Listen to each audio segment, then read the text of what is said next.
বেহাল রাস্তা সারাইয়ের দাবিতে হাওড়ার সাকরাইলে সিপিএমের অবরোধ। এবার রাস্তার দাবিতে হাওড়ার সাকরাইলে পথ অবরোধ করে বিক্ষোভ দেখালেন স্থানীয় সিপিএম নেতৃত্ব।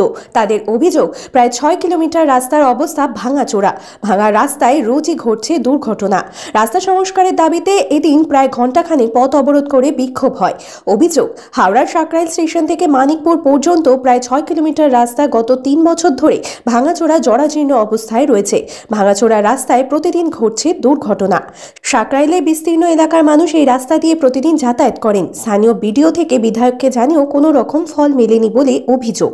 দেখুন, এই গোটা রাস্তা মানিকপুর থেকে দক্ষিণ সাকরাইল পর্যন্ত, সাকরাইল স্টেশন পর্যন্ত এই রাস্তার বেহাল যা দশা, দীর্ঘদিন 2 বছর এইভাবে বেহাল অবস্থায় থাকার, না যেতে পারছে কোনো প্রসূতি মাকে নিয়ে এই রাস্তায় যাওয়া যাচ্ছে, না কোনো পেশেন্টকে নিয়ে হসপিটালে যাওয়া যাচ্ছে, কোনো কারো চোখে পড়ছে না। 2 বছর রাস্তাটাকে কেটে এইভাবে রেখে দেওয়া হয়েছে। 22 সালে শেষ লগ্ন থেকে পঞ্চায়েত নির্বাচনকে টার্গেট করে করা হয়েছিল, তারপর থেকে আর কোনো রিপেয়ার নেই, কিছু নেই। আমাদের বক্তব্য হচ্ছে প্রায় 6 কিলোমিটার রাস্তা বেহাল অবস্থায় পড়ে আছে, মানুষজন যাতায়াত করতে পারছে না। আমাদের দাবি হচ্ছে মানুষের চলাচল।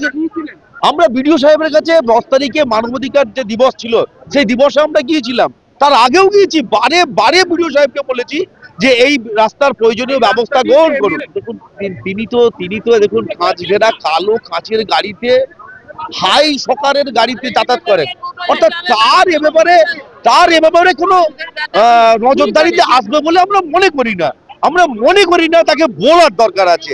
এই এতদিন আমরা এটাকে নিয়ে মাইক মিটিং করছি, আমরা প্রচার প্রপাগান্ডায় আছি, তারপরেও নজরে এলো না। একজন চোখে ঠুলি পড়ে রাস্তাতে যাতায়াত করেন বলছেন উনি। কেউ বলছে, এই কদিন আগে এখানে একটা তৃণমূল মিটিং করে বলছে জলের প্রকল্প।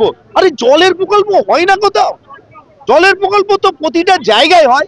এরই প্রতিবাদে সিপিএম দক্ষিণ এরিয়া কমিটির তরফ থেকে বুধবার সকালে অফিস টাইমে সাকরাইলে কপাটিপল্লির কাছে রাস্তা অবরোধ করা হয়। সাকরাইল থানার পুলিশ ঘটনাস্থলে এসে অবরোধকারীদের রাস্তা থেকে বলপূর্বক সরিয়ে দেন। আগামী 15 দিনের মধ্যে রাস্তা সারাই না হলে বৃহত্তর আন্দোলনে নামার হুমকি দিয়েছেন সিপিএম নেতৃত্ব। আমরা দক্ষিণ এরিয়া কমিটি সিপিএম প্রার্থীর পক্ষ থেকে আজকে পথ অবরোধ করেছি বা পথসভা বিক্ষোভ করেছি। আজকে চাপাতলা থেকে মানিকপুর রিক্সা স্ট্যান্ড পর্যন্ত যে রাস্তার বেহাল অবস্থা, তাই দীর্ঘকাল আমরা বিডিও ডেপুটেশন, পঞ্চায়েত ডেপুটেশন, এমনি আমরা প্রথমত পথসভা সব কিছুই করে আমরা কিছু সাকসেসফুল করতে পারিনি। আজকে তার জন্য আমরা একটা বিশাল ধরনের অবস্থান নিয়েছি। নেওয়ার পরে প্রশাসন আমাদের কতজন আর কি পদ অবরোধে নেমেছে, তার 4 গুণ প্রশাসন নামিয়েছে।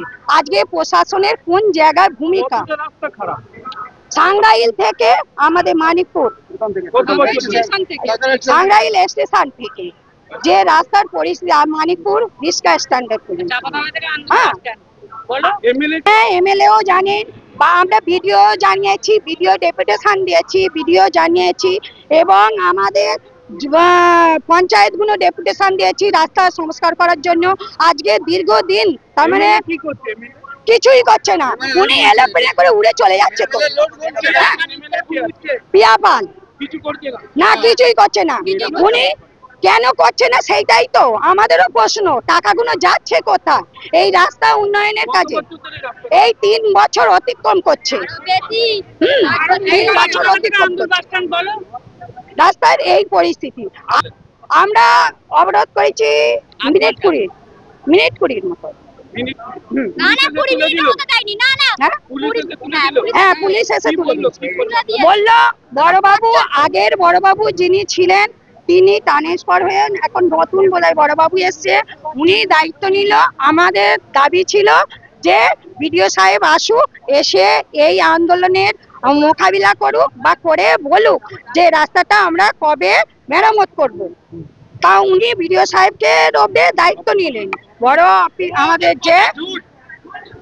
আমাদের সাকরাইল থানায় যে বড় ওসি এসছেন, তিনি আমার নাম দীপালি মন্ডল।